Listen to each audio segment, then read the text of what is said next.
Hello, my name is Alexander Gonzalez-Perez, and today we'll be interviewing Mrs. Jordan, who coached for 20 years and taught for 15 years. How has Broughton impacted your life? Broughton has impacted my life in many ways. I have met wonderful people. I am doing the job I love. I love the students. I love what I'm teaching the students. I love the impact that I have on my students. My children also attend Broughton, so Broughton has been a huge place in our hearts, in our home. Two of my kids came through here, and one is still here, a sophomore. And I've just enjoyed the whole ride, the whole experience.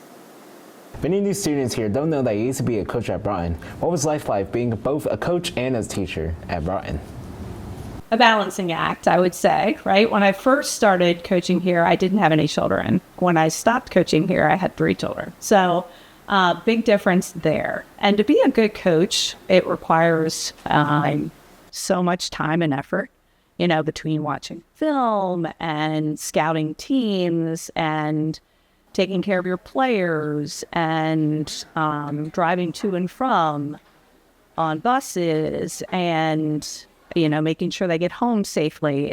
It's a much larger commitment than most people are aware, and they aren't really compensated all that well. So if you're not totally in love with coaching, it's a lot on top of teaching. It can be exhausting. You've seen a lot here during your career, like COVID and such. So how has teaching changed throughout the beginning of your teaching career to now?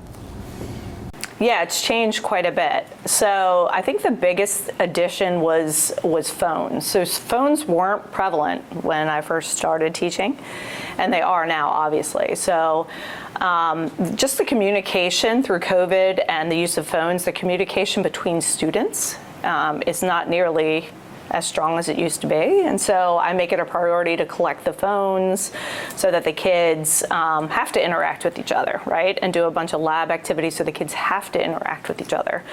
So I would say the biggest obstacle nowadays is just making sure that communication is good between teacher and students and students and students.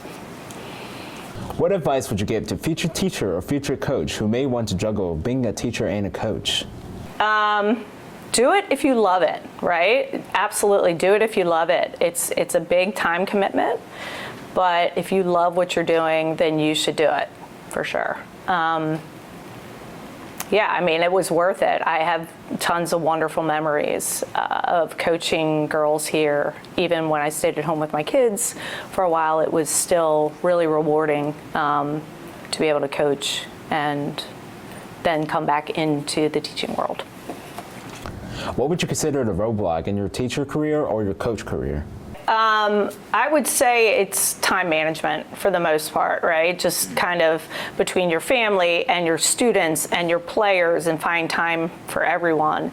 Also, I think the kids deserve feedback on assignments and things of that nature, which are very time consuming, right? To provide individual feedback for all of your students. I have close to 180 students, so to provide feedback on everything they do in class takes a lot of time. So I think time management would probably be the biggest obstacle that you run into being both a coach and a teacher if you want to be effective, if you want to be a good teacher and a good coach.